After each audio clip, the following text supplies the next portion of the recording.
Hello, sejam bem-vindos ao Somente Podcast. Eu sou a Mari Negrais, estou com meu digníssimo namorado Rafa. E hoje nós recebemos a Andresa, advogada criminalista, para falar muita coisa boa sobre aqui, né?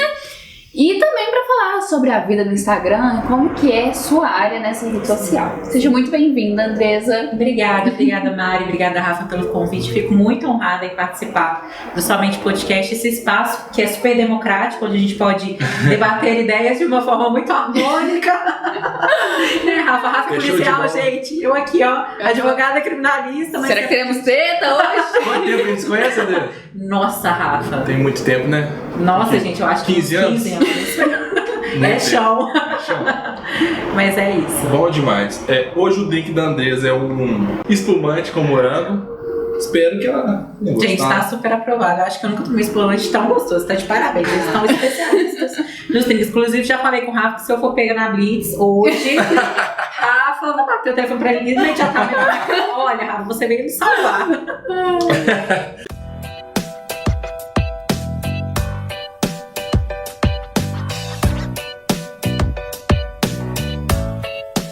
A Andresa é advogada criminalista e defende o uso do escarpão na delegacia. Conta pra gente primeiro o porquê dessa defesa, o que é esse movimento. O que significa o escarpão na delegacia? Na delegacia. Bom, pessoal, então, esse movimento surgiu a partir do momento em que eu compreendi que a mulher posicionando-se na advocacia criminal ainda é uma perspectiva um pouco longínqua. Isso porque a gente sabe que as pessoas que estão atreladas à advocacia criminal majoritariamente são homens, ainda é um público muito masculinizado, justamente porque os ambientes que nós frequentamos, né, seja delegacias, presídios e até mesmo estando aí nos corredores dos fóruns, ainda é um ambiente assim patriarcal, né, que compreende muito ainda o machismo. Só que essa realidade tem mudado aos poucos. A gente tem percebido a presença da mulher e eu acho que um dos símbolos que mais são inerentes a nós mulheres é o escarpão. Sim. Né? O escarpão foi um sapato criado aí pelo Christian Dior lá salvo engano, em 1946, com uma ideia de new look e tal. E aí eu acho esse sapato muito feminino e eu quis trazer uma simbologia feminina para as minhas redes sociais a fim de realmente imprimir esse tema, assim, esse lema que eu defendo tudo, que é as mulheres preencherem os espaços que ainda são muito permeados pelo público masculino. E a delegacia não seria tão diferente, né? Eu acho que é o ambiente que a gente mais vê homens ainda, até mesmo em concursos públicos. Você pode dizer melhor do que eu que os concursos públicos, eles têm uma porcentagem para as mulheres que é completamente diferente dos homens. Hoje na polícia são 10%. Exatamente. É pouca coisa. É muita pouca coisa. É muito pouco, gente. É muito pouco. E André, você falou que a realidade tem mudado e realmente hoje, há um tempo atrás, no dia 26, a OAB lançou uma nota, na verdade um artigo, falando que hoje, na OAB de Minas, tem mais cargos de comissões, cargos de comissões ocupados por mulheres do que por homens hoje. Uhum. Dos 88, acho que tem 45 ocupados por mulheres. Sim. Eu não vi esse dado não, mas tipo assim, de pessoas que eu conheço, grande parte que ocupa lá na OAB realmente são mulheres. Sim. Não, gente, mas na verdade, dentro da advocacia propriamente dita, o público majoritário é feminino. Eu acho que mais de 60% das pessoas que são advogadas no Brasil são mulheres. Uhum. Só que quando a gente traz essa realidade para a advocacia criminal, destoa muito. Então, assim, por isso que eu trago que as mulheres precisam estar ocupando mais esses lugares, até porque eu acho que muitas se sentem até com medo mesmo, sabe? Um temor por preencher esses lugares, por serem dominados pelo público masculino. Não é um caso aqui, talvez seja até um pouco extremo trazê-lo, não compreende a advocacia criminal, mas de forma muito recente a gente viu aí uma mulher, eu acho que ela é procuradora, ou enfim, ela participava de algum cargo da Câmara sendo agredida por um procurador, porque ela fez uma denúncia contra ele. Absurdo. A gente vê, por exemplo, teve um caso de uma advogada que o pessoal tende a falar que a advocacia criminal é muito perigosa, e a gente tem que distanciar isso do nosso público, inclusive o feminino. Porque, por exemplo, hoje, recentemente, a gente teve uma advogada familiarista que foi baleada por um cliente que não queria pagar os seus honorários. Então o pessoal fala, a advocacia criminal é perigosa porque a gente lida com homens, que a gente lida com bandido, vou falar a palavra que fala, que a gente lida com bandido, criminoso, não sei o que, não é bem assim. Muito pelo contrário, eu fui mais respeitada pelos meus clientes do que em ambientes como a delegacia. E no caso ele vai te proteger muito mais do que um outro. Sim. Como assim? Por exemplo, esse cara era familiar, não era? Sim. Que baleou a advogada familiar. No caso, ele não quis pagar os honorários. Sim. Mas o seu cliente, a chance dele te defender é muito maior porque ele precisa muito mais de você do que o outro. Precisa da outra. Porque a gente tá Nunca tinha pensado por esse lado. Mas a gente tá lidando com a liberdade. E a liberdade após a vida, certamente, é o principal direito fundamental do ser humano. Sem liberdade a gente não faz nada. Uhum. Então ele precisa muito de você. Ele precisa muito de mim. Pois é. E aí a gente até gravou um podcast com a Isabela Oliveira e a gente falou um pouco sobre marketing jurídico e tudo. E uma das pautas que a gente levantou foi o fashion law. O porquê um advogado precisa se arrumar, como tal roupa vai transmitir tal imagem, tal roupa vai transmitir outra, né? Uhum. E principalmente na sua área, no lado criminal, como que você vê essa questão do fashion law? A gente tá vendo que ela se impõe, né? Lógico, onde que ela chega, ela se impõe. Com certeza. Só de chegar, ela se impõe. Gente, então, o que acontece?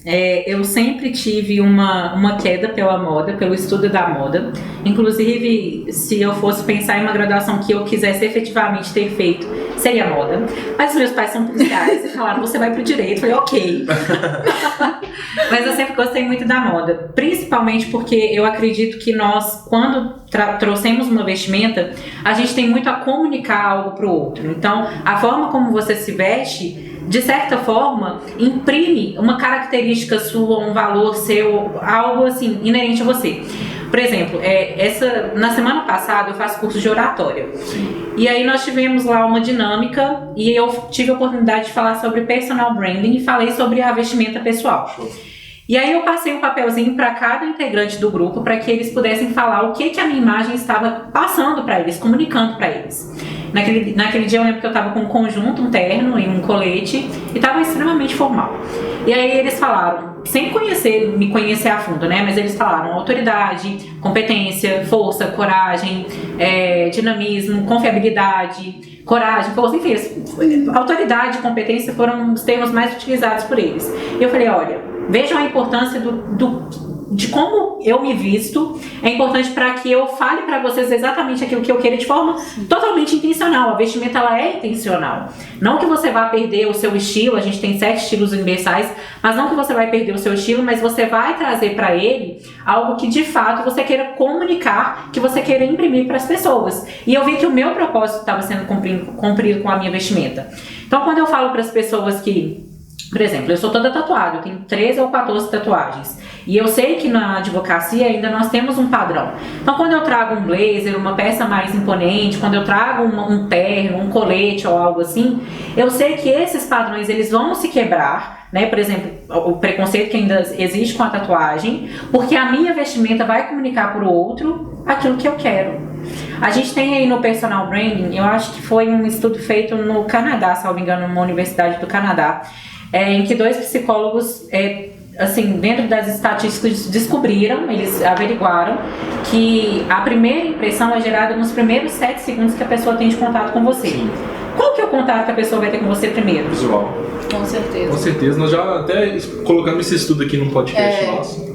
É o visual. E aí você não vai se preocupar com a sua vestimenta comunicando algo para o outro, a sua imagem pessoal. Então é exatamente por isso que eu vejo tanto que é importante nós trabalharmos essa questão na advocacia. Isso é muito legal. Claro, no podcast que a gente conversou isso, a gente estava falando em relação ao Instagram. Por exemplo, na primeira imagem que você vê do Instagram, no primeiro vídeo, os primeiros 3 segundos é o mais importante para a pessoa dar o scroll lá. Né? E aí a gente trouxe até a ideia também, eu não lembro era da Grega Antiga, amor? Não sei te falar de quando era não, mas tipo assim, bem antigamente, né? Que tinha uma moça lá, lá na Grécia Antiga, mas não era na Grécia Antiga. Tinha uma moça lá. Não era na Grécia Antiga. Era? Que ela tava roubando?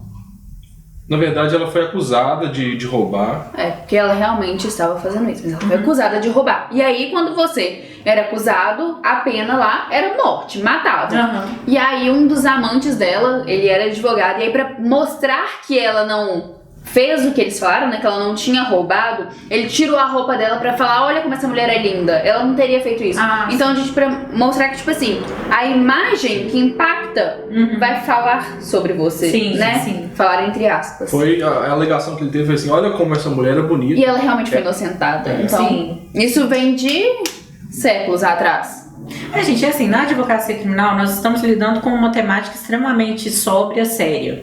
Então, se a sua vestimenta não corresponder a isso, se a sua vestimenta for algo extremamente informal, né? Infantilizado ou muito delicado, por exemplo, se eu usar, acho que é até preconceituoso falar isso, mas assim, se eu usar, sei lá, um lacinho no cabelo, um acessório um pouco mais romântico, babados e afins, não vai transmitir confiabilidade para o cliente.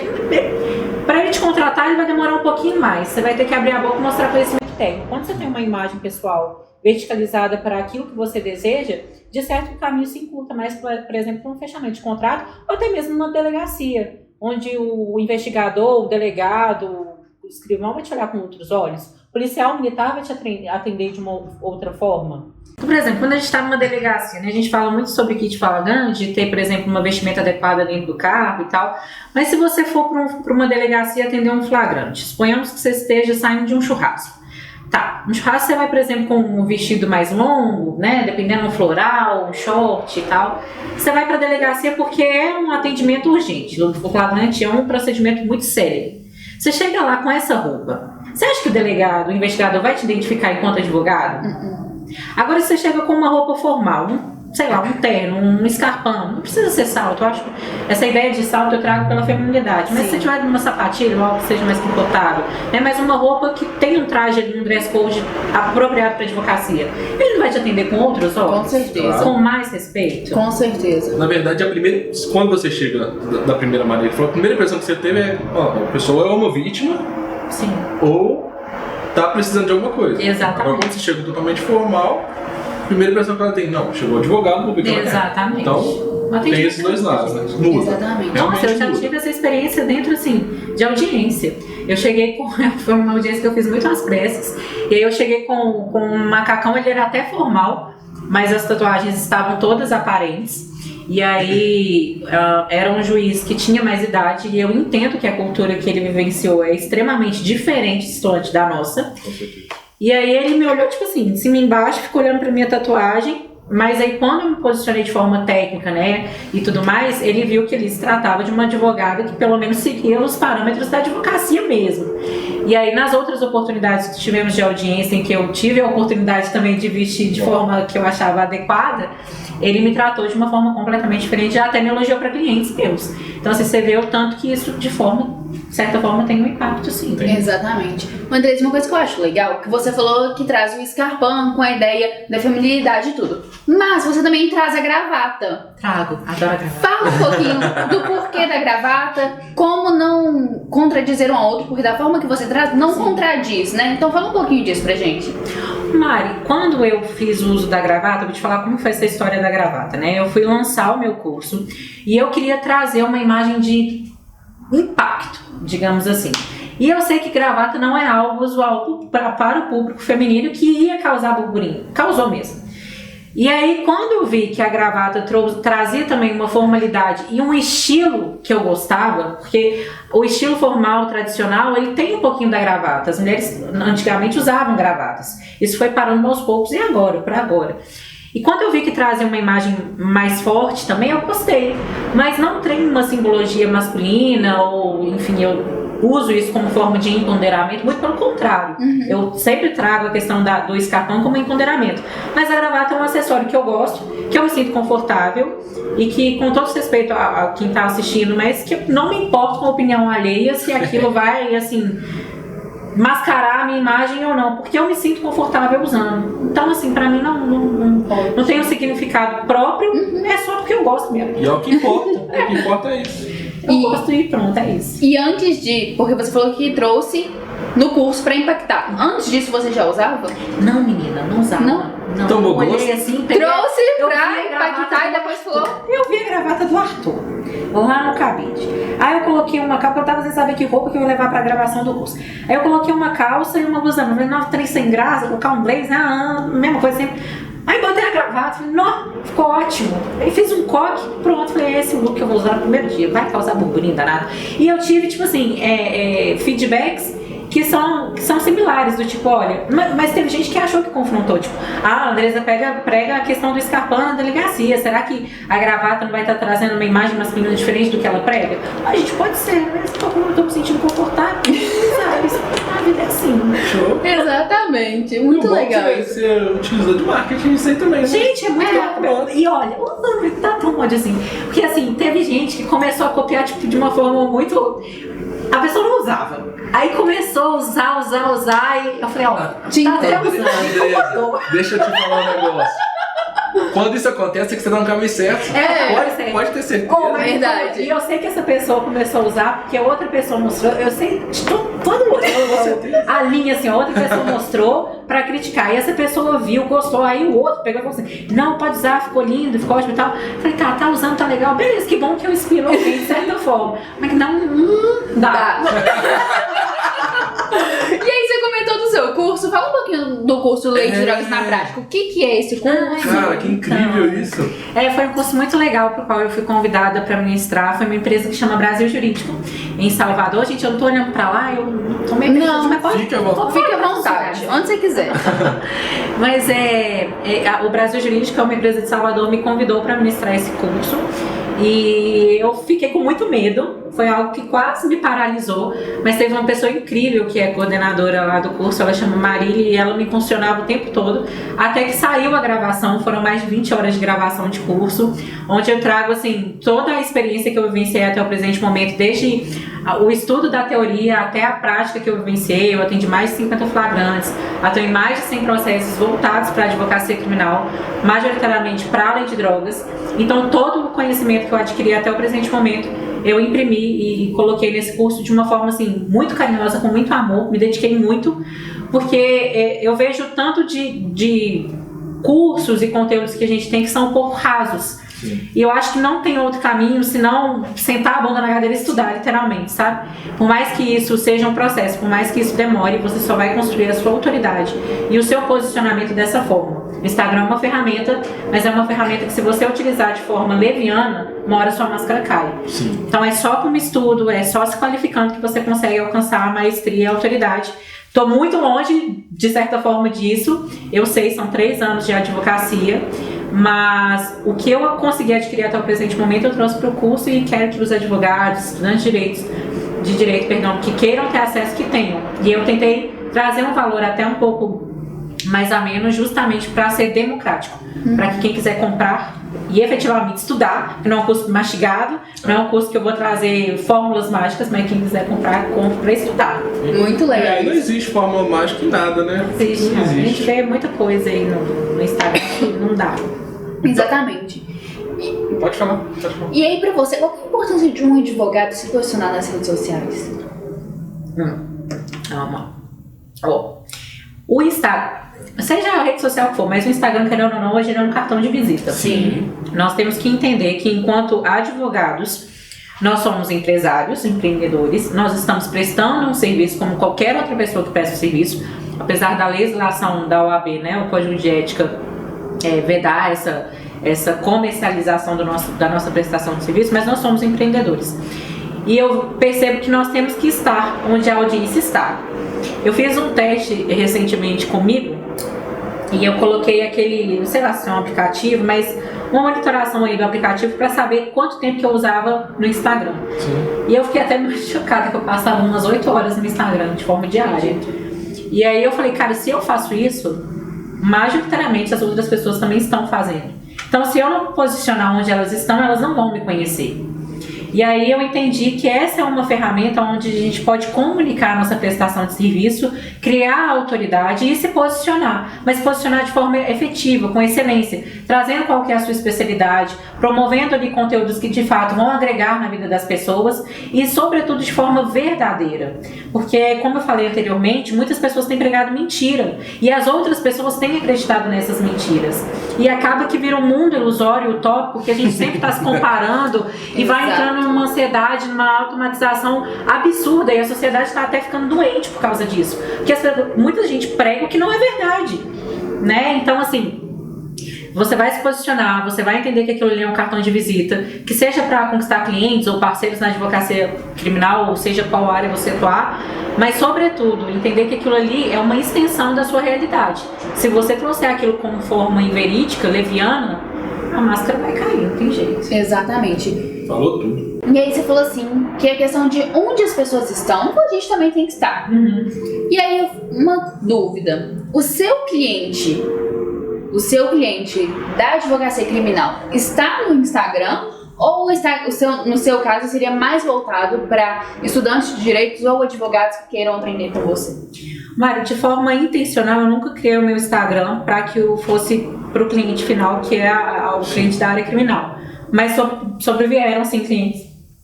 Sobrevieram clientes dessa área, sim.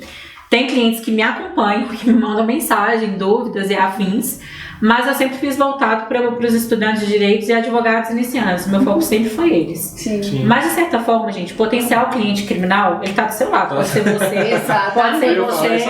E, assim, pessoas que não conversam comigo há 5 anos já vieram, uma mulher, né, veio me contratar. Eu nem lembrava dela, mas ela me acompanha desde sempre e precisou de mim. Tiveram familiares meus que já precisaram de mim. Então, assim, tá do seu lado. Então, qualquer um pode sentar no banco do céu, infelizmente, ou ser vítima. Tem como. E a questão do seu Instagram ser fechado? É alguma estratégia ou é porque você se sente mais confortável? Mas como que você faz pra passar o seu conhecimento, sabe? Mas, gente, então, não era fechado, não. Era fechado. Aí eu fechei, eu abri de novo. Show. Porque quando a coisa de seguir é fechado. Era fechado, mas eu vou declarar o porquê que eu fiz isso. O que acontece? Quando você, de certa forma, quando você tá em evidência, você se sente... Eu acredito muito em energia, tá? Eu também. Muito. Então, Mudamos o podcast para energia, porque essas duas aqui... O tema do podcast é energia. Vamos falar sobre tudo aqui agora. Vamos declarar todas as coisas aqui agora. Vamos falar de tudo. Mas o que acontece? Eu acredito muito, de verdade, eu acredito muito em energia. E querendo ou não, eu tava com um público ali de aproximadamente 12.300 pessoas. E aí, eu comecei a sentir um negócio meio pesando pro meu lado, energeticamente falando. Eu falei, cara, tem muita gente assim, estranha, eu tô sentindo energia estranha. Eu vi muita, quando eu lancei meu curso, eu vi muita inveja, mas assim, de forma aclarada mesmo, não espiritual que eu digo não, mas a pessoa demonstrando isso. Eu vi muita coisa ruim assim, e vi muita coisa boa também, mantive os grupos. E aí, quando eu percebi isso, eu tranquei o Instagram e saí tirando um monte de fake. Saí tirando um monte de fake, um monte de pessoas que eu acho que não me agregavam aí mais. Mas foi tão somente por causa disso. Meu Instagram sempre foi aberto. Depois eu até saí meio que dessa vibe. Vou deixar esse trem aberto, tá tudo certo. Energia ruim, eu tiro a coração mesmo. E acende uns incensos, vambora, tá tudo certo. E foi assim, mas faço umas limpezas, tomo um banho, sei lá, de arruda, taca arruda, planta arruda. Sal grosso de pescoço pra baixo. Sal grosso, minha filha. Falou, eu tô fazendo. Mas eu acredito muito no poder da oração e tal, acredito muito nesse campo energético, acho que nós todos somos energia, nós estamos aqui emanando, falar, eu não tenho negócio de religião não, tá? Pra mim assim, qualquer religião é bem-vinda, desde que seja voltada pro bem, pra mim o que importa é a intenção da pessoa e tal, mas falo assim, os outros estão atacando macumba, não sei, eu acho que são termos muito voltado até pro preconceito. Eu acho que pra mim não existe pior coisa do que, por exemplo, você emanando inveja pra pessoa ali o tempo todo, sabe? Esse pra mim é a pior das energias. Então, por isso que eu fechei. Eu vou fechar aqui, dar um pé, vou abrir de novo. Foi isso. E já abriu de novo. Já abri, gente. Tá bem, pode ir lá. Muito legal isso. Você falou que o importante é você estar bem, Andrés. O importante é a gente estar bem com o que a gente faz, estar bem com o que a gente prega e é certo. É sobre isso, né? É sobre isso. Tá certo, é isso mesmo. Andresa, chegou a parte que eu mais gosto, particularmente. Já falei que eu gosto de ouvir história, de contar história. Storytelling. De um Isso. barraco. De a fofoca de barraco, mentira. Mas Gosta sim, gente. Rafa gosta sim. Gosta sim. Tô brincando. você tem algum caso marcante que você possa contar pra gente? O Rafa tem vários, assim. Mas um assim que chama a Vou atenção. tentar aqui ver um, assim... Ai, gente, esse caso... Você possa contar, lógico, é claro, né? Que tem coisa que não dá pra contar, a gente sabe. Esse caso não foi julgado ainda. Mas eu vou falar um que foi julgado, então. Porque esse caso Sim. foi emblemático pra mim também. Depois, em outra oportunidade, eu conto as outras tretas. Combinado. Teve uma oportunidade em que eu me inscrevi como dativo. Dativo é quando você se inscreve para exercer a profissão como um defensor exerce, por exemplo, quando não tem defensoria pública para atender aquele caso. Então, o advogado ele se inscreve, ele vai receber do Estado e vai atuar naquele caso, entendeu? É como se fosse um defensor público sem ter... Ad hoc, né? E o ad hoc é diferente. O ad hoc é chamado ali na hora. Sim, tá. O dativo prévio, você né? pode se... Entendi. previamente, você se inscreve e tal. É mais ou menos assim. Eu nem sei se é assim, não, mas deve ser. E aí eu me inscrevi para esse caso no Tribunal de Justiça, no Tribunal do Júri aqui de Belo Horizonte, perdão. E aí o que acontece? Eu peguei o processo, eu estava bem no início assim da minha advocacia, eu peguei o processo e eu comecei a perceber diversas falhas ali, até do Ministério Público mesmo, em querer pronunciar um indivíduo, esse indivíduo era um morador de rua, por um crime de tentativa de homicídio. E tentativa de homicídio, né, por ser um crime doloso contra a vida, ele vai a júri popular. Sim. Aí ele foi pronunciado, esse senhor já estava na fase do 422, que é uma fase processual que a gente tem ali e tal. E aí eu me dispus a até ir na Nelson Hungria visitar esse senhor. Quando eu cheguei lá para conversar com ele não falava A com B. Eu pedia para ele me contar o caso, ele não sabia contar. Eu pedia telefone de algum parente, ele falou que todos tinham abandonado. Enfim, você via que era uma pessoa de forma aclarada que tinha algum distúrbio psicológico, alguma doença psíquica mesmo que não foi averiguada de forma efetiva dentro do processo. E aí o que acontece? A suposta vítima tinha brigado com esse morador de rua. Na verdade, ele tinha xingado, tinha humilhado e tinha empurrado esse morador de rua. E o morador de rua é um senhorzinho e ele capinava lote e ele estava com facão. Os dois estavam extremamente embriagados. Quando ele foi empurrado, xingado, humilhado, não sei o quê, mas quando ele foi empurrado, eu acho que pesou para ele, para se defender também, ele foi dar uma facada na cabeça do homem. E aí o homem ainda conseguiu empurrá-lo de novo, ele caiu no meio-fio e o homem saiu. E aí a polícia veio. E aí, assim, era um senhor, mas era um senhor forte. Era tipo assim, do seu tamanho, da sua estatura. E aí eu falei, gente, se esse homem quisesse pegar pra matar, ele tinha matado. Uma pessoa com uma machada, né, um facão na cabeça, ela mata. E aí eu conversei com meu pai, conversei com o Arthur, falei, cara, a gente tem que demonstrar para o tribunal do júri que isso aqui não foi tentativa de homicídio, que isso aqui foi uma lesão corporal, porque eu também falei, olha, eu não vou ser leviana de trazer para o júri popular que houve uma legítima defesa, porque ele extrapolou os meios de defesa, ele usou um facão. E aí, foi até muito engraçado. Eu falei assim, eu quero comprar 2 melancias. Eu vou levar 2 melancias para o tribunal do júri. Você vai dar uma machadada na cabeça como se você quisesse matar uma pessoa e você vai dar uma com corte. Porque eu peguei o laudo pericial e o laudo pericial falava que se o cara não fosse socorrido, ele não ia morrer. Se não tivesse dado os pontos, não ia dar lesão nenhuma para ele. Então, tava, tipo assim, até a descrição no campo do boletim de ocorrência tava lesão corporal. Não tinha por que o cara ser pronunciado. Mas é porque morador de rua não tem defesa técnica eficiente, não tinha defensoria pública para ele, possivelmente até porque eu entrei em caso. Então ele não tinha uma defesa técnica e estratégica para atuar a favor dele. E eu penso assim, quantas pessoas no Brasil não existem dessa forma? Precisa disso, né? Entendeu? Isso eu concordo mais. Mas aí, voltando pro caso dele, eu falei com o Arthur que eu ia comprar 2 melancias e tal, ele falou assim, não, então vamos pensar agora, vamos comprar um manequim. Aí compramos um manequim. Compramos 2 manequins, 3 manequins, compramos 3 cabeças de manequim. Aí o Arthur foi e testou na cabeça de manequim pra ver se o trem ia dar certo, deu. Meu pai pegou a madeira de uma cama que tinha lá em casa, enfiou as 2 cabeças de manequim, levamos, gente, pro tribunal do júri. Pegamos a faca do crime e mostramos pros jurados as 2 formas, né? A que teria pra matar e a que não teria pra matar. E assim, graças a Deus, a nossa tese foi acolhida. Ele chorava, mas chorava. E, gente, não tinha um familiar para assistir aquele homem. Ele estava abandonado, é morador de rua porque ele tem problema. Ele é completamente doidinho da cabeça. sabe? Então não tinha ninguém por ele, só a gente. E aí foi que eu senti o tanto que a advocacia criminal, ela é uma profissão humanizada. Sim. Ela é uma profissão... Claro que tem pessoas que desvirtuam o propósito dessa profissão, que eu acho tão linda. Mas ela é totalmente humanizada, totalmente empática, sabe? Até a juíza se solidarizou com o caso. Então esse foi um caso emblemático que eu tive. Tem tantos outros aqui, mas não vou trazê-los agora, porque eu sei que pode estender um pouquinho, eu falo demais. Mas foi uma baita oportunidade para eu entender a minha profissão, sabe? E eu sempre vivenciei a advocacia criminal com um propósito até cristão. Então, dentro desse ciclo, se um dia eu decidir encerrar, eu sei que eu cumpri. Não, e é até legal você levar até o júri o acontecimento, não ficar só em fatos, Sim, sabe? sim. Acho que a forma que você representou, e eu acho que isso é muito mais do que você só chegar ali e defender. É você se entregar pro seu cliente, mostrar que você está ali realmente fazendo por ele. Sim, é porque assim, os advogados, os clientes da advocacia criminal, geralmente eles não têm voz. Vou falar um negócio que vai dar treta, mas tá bom. A gente sabe que dentro dos aglomerados, das comunidades,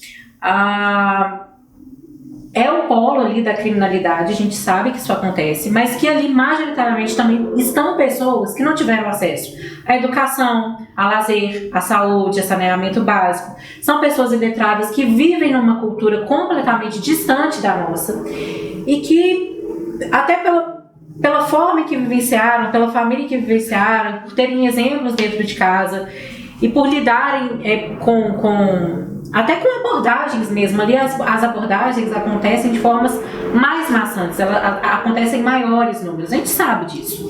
E aí o que acontece? Ali tem viaturas subindo e descendo o tempo todo, armamento forte o tempo todo. Então as pessoas elas tendem a ver dentro dos aglomerados, por exemplo, a polícia como inimigo. Lamentavelmente isso acontece, que não é.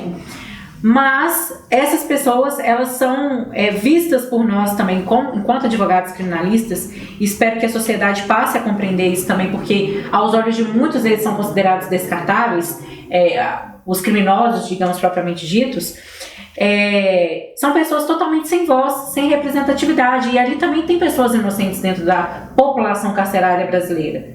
Aliás, se nós considerarmos os números de prisões preventivas que nós temos no Brasil, é um número majoritário, compreende mais de 60%. A prisão preventiva ela é usada como punitivismo pelo Estado. Isso é errado dentro do que compreende o Código de Processo Penal. Isso é errado dentro do que compreende a nossa Carta Magna, a Constituição Federal Brasileira. Então é por isso que eu trago essa reflexão aqui. Porque nós, enquanto advogados criminalistas, nós somos a voz, nós somos a esperança daqueles que se veem calados o tempo todo pela sociedade, até por falta de informação. Então, assim, entenda, tá, gente? É só um ponto de reflexão que eu tô trazendo aqui, mas, lamentavelmente, isso acontece. Então, a função principal do advogado criminalista é, de fato, essa, trazer representação para aqueles que não têm de forma efetiva dentro do Estado. Porque se a gente considerar uma pessoa, seja de classe média ou classe mais alta, tendo acesso a uma qualificação técnica dentro de uma defesa, de certo que a ela é muito mais difícil, é evitável que caia sobre ela, que recaia sobre ela um erro processual. Sim. Ou se houver uma nulidade, a advocacia que está ali exercendo a defesa, ela vai estar mais atenta. Para aqueles que não têm essa qualificação técnica, certo que pode passar batido. Pode passar batido e aquela pessoa tem a liberdade ceifada, sabe-se lá por quanto tempo. E um dia para quem tá dentro da cadeia, gente, é muito. Isso não é um verdade. dia para quem tá aqui fora. A gente sabe que a realidade dos presídios é completamente devastadora e é um ambiente miserável. Você falando assim, esses dias para trás, acho que tem poucas semanas, o César Gameleira, que é o que é o porta de triagem, né? Porta de triagem das cadeias, foi barrado por uma liminar, pois tá muito cheio. Não, tá muito cheio. Eu acho que compreendiam 793 pessoas. E eu vou até trazer outra crítica aqui à sociedade, porque, gente, a gente fala, né? Tem pessoas que falam. Eu vi isso no comentário do Instagram da reportagem O Tempo. As pessoas falando assim, se tem mais 373 pessoas é porque cabe. Eu acho é pouco. Quando tem um familiar seu lá dentro, ou quando você tá lá dentro, você não acha. As pessoas olham só pro umbigo delas. Hoje o dia tá. Hoje as pessoas estão complicadas, só. É aquela frase que a mãe fala, né? Falando em frase de mãe, é aquele negócio que fala o que quer ouvir e o que não quer. Porque quando você vai falar um negócio desse pra essa pessoa, ela não escuta. Não. E se for ela, estando lá, nessa situação, alguém falar isso, ela vai xingar. Com certeza ela queria diferente, né? Não, certeza. eu vou trazer um cenário aqui, até pela profissão do Rafa, mas para vocês verem que não é um cenário distante. Eu atendo um ex-policial militar. Ele foi julgado por um crime de homicídio e hoje ele se encontra preso na Nelson Hungria. Ele perdeu o cargo e tudo mais. Eu colhi provas, estou fazendo a revisão criminal dele, inclusive o julgamento dele está próximo na revisão criminal. Mas o pai dele é militar, a mãe dele é dona do lar e tudo mais, e eles jamais poderiam imaginar esse cenário sendo vivenciado por eles, nem o filho. Então é por isso que eu sempre trago essa reflexão, de que o potencial cliente está do seu lado, porque a gente, olha, o ser humano é coração, é terra que ninguém manda, que ninguém conhece, que ninguém sabe o que pode acontecer. Porque, por exemplo, vou trazer um caso muito extremo aqui, peço até desculpa por isso, mas suponhamos que o seu filho ou sua filha passe por um crime absurdo, estupro. Você não é capaz de matar o cara que faz isso com seu filho? Com certeza. E você também não vai ter que responder um processo criminal por isso? Então a gente não sabe. Estamos sujeitos, né? Estamos sujeitos. A gente não sabe até onde as nossas emoções são limitadas pelo cometimento de algum crime. A gente tem que tomar cuidado. Isso é verdade, Deus. Eu concordo com você. Bom, vamos mudar de assunto então, né? Vamos trazendo assuntos reflexivos. Além da Rápido, advocacia. como é que chamava aquele programa de televisão mesmo, que passava de madrugada, acho que era na Band, com uns casos assim? Linha direta? Não, ele já tá na Globo. Qual? Não sei, mas está aparecendo nesse programa. Tá vendo, Procura gente? lá e Só pra coloca a você ver. vinheta. Podcast, ou somente podcast hoje tá diferente. Mas, além da advocacia, que você exerce muito bem, dá pra ver, né? Você tem uma loja online. Conta um pouquinho pra gente. Aí o que eu acho legal dessa loja online é porque você traz A a Mariana sua já fuçou tudo. eu fuço mesmo. Porque você traz a sua identidade. Você não só vende roupa. Você vende roupas que tem a ver com você. Sim. Fala um pouquinho. Não, então, a ideia de vender roupas que são atreladas ao que eu gosto é justamente para trazer a minha marca pessoal atrelada a tudo que eu faço. Para não fugir, não se tornar contraditório. Porque se eu tenho uma vestimenta mais formal, de uso de gravatas, escarpãs e ternos, alfaiataria, certo que se eu criar uma loja online para venda de roupas, eu quero trazer isso para o meu público também. Até porque quem me acompanha no Instagram se identifica com essa vestimenta. Então eu vou atingi-los dentro desse propósito de vestimenta na loja online também. Então é uma estratégia que eu utilizo de vendas, óbvio, e também para não fugir da identidade da minha marca pessoal. Porque essa é a vestimenta que eu gosto, é como eu me visto, seja na advocacia, que hoje eu tô no podcast, eu tô de tênis, gente, tô com Nike, tô com uma saia longa, um negócio muito louco, mas é a forma como eu gosto de me vestir. Dentro de um padrão tradicional meio exótico assim, mas é o que eu gosto, entendeu? Sim, então são ramos diferentes, mas que se complementam. Se complementam. Complementam, até porque, como a gente falou, que a vestimenta ela comunica muito, né? A gente imprime a nossa identidade muito através da vestimenta. Com certeza. Bate-bola? Vamos pro bate-bola. Eu gosto Vamos de pro bate-bola. A gente fala uma coisa e você fala primeiro que vem na sua cabeça. Ah, meu Deus, então Um livro. um livro, Descasos. Nunca ouvi falar sobre o quê? É um livro que conta diversos enredos, assim, que trazem realidades de histórias vivenciadas por uma advogada dentro da advocacia criminal. Então ela fala várias histórias, assim, que ela vivenciou. Casos de inocentes, de culpados, mas de mazelas dentro da advocacia criminal. Muito legal. Nossa senhora. E uma frase que te represente.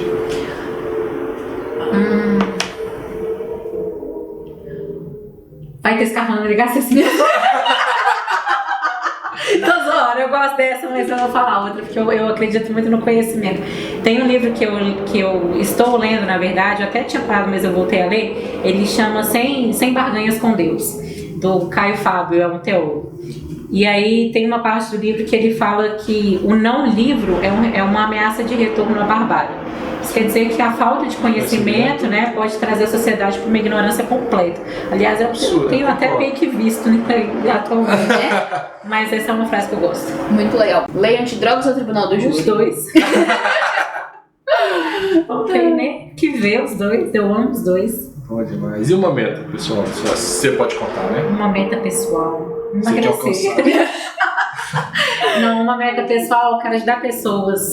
Sempre foi, sempre vai ser. Essa é a meta. E legal que o podcast inteiro você falou disso. É algo Meu seu. propósito é esse. Beleza. E qual dica que você pode dar para um pessoal que não está na faculdade? O que você passa no seu Instagram normalmente? Uma dica rápida que você Mas pode que dar pro pessoal. deseja atuar na área criminal. Isso. Minha filha, experimente, viu? Porque você só vai saber se você quer passar por isso aqui mesmo se você experimentar. Nada na vida você vai saber se você quer se você não passar por aquela situação. Então experimente advocacia criminal. E vai com tudo. Se for pra ser, vai ser. Se não for também, vai ser outra área e você vai ser feliz do mesmo jeito. Mas Show. experimente. Bom demais. Foi ótimo. Apenas comece, né? Foi Foi bom demais, né? Foi ótimo. Muito obrigada. Nossa, tanta coisa que a gente trocou aqui, né, amor? A gente conversou. Foi um prazer te conhecer. Muito Falamos obrigada. até de energia. Até de energia, moda. Sim, vamos trazer outros assuntos posteriormente. Foi uma honra, assim, grandiosa. Eu acho que a Mari tive a oportunidade de conhecer hoje, aqui, namorada do Rafa, gente, casal maravilhoso, que Deus abençoe grandiosamente. Mas eu acho que esse projeto tende a trazer, como eu falei no início, um espaço para debate de forma respeitosa. Eu aqui pude conversar com o Rafa sobre os meus anseios, sobre os problemas que eu já passei na advocacia criminal. A Mari me ouviu e eu acho que é exatamente isso, é a gente poder debater, trazer um espaço democrático para que a gente possa tratar sobre temas até polêmicos, né? Sim. De uma forma respeitosa para que nós possamos evoluir enquanto sociedade. Então, fico muito feliz de participar, de estar aqui. Muito obrigada pela oportunidade. Pô, gente, drink até terminei aqui, não posso tomar mais que eu vou dirigir. Criminosa. Dirigindo. Bom, foi excelente, Lisa. De coração, muito obrigado por ter vindo. Obrigada aí. Ter aceitado o convite, né? E eu acho legal que você falou que a gente pode conversar aqui mesmo, né? Que com opiniões diferentes de maneira respeitosa, porque eu acho que, vamos supor, você fala uma coisa, eu posso não concordar, mas o que você falar pode me fazer refletir em outras situações, outros pontos de vista. Então eu acho que isso é legal, por mais que as pessoas possam não concordar, as pessoas precisam cada vez mais conversar para entender o lado do outro. Sim. Pode continuar discordando, mas pelo menos escuta, porque às vezes você pode tirar alguma coisa daquilo. Aproveita. Ou até reforçar o seu entendimento mesmo. Exatamente. Tá tudo certo. Exatamente. E onde as pessoas te encontram? Fala aí, Lisa, pra gente Gente, colocar. vamos lá, como que chama mesmo? Eu acho que é DRA.Andresa com Z Rosa. Aí lá vocês podem me encontrar. Eu vou deixar aqui. Ele vai deixar aí lá. E você, meu amor? @Rafa.7, Rafa com PH. Vocês me encontram no @Mayra Negrais e o podcast no @Somente Podcast. Muito obrigada mais uma vez. Nós estamos aqui toda quarta, 6 da manhã, no Spotify, todas as plataformas de áudio e meio-dia no YouTube. Um beijo e até a próxima!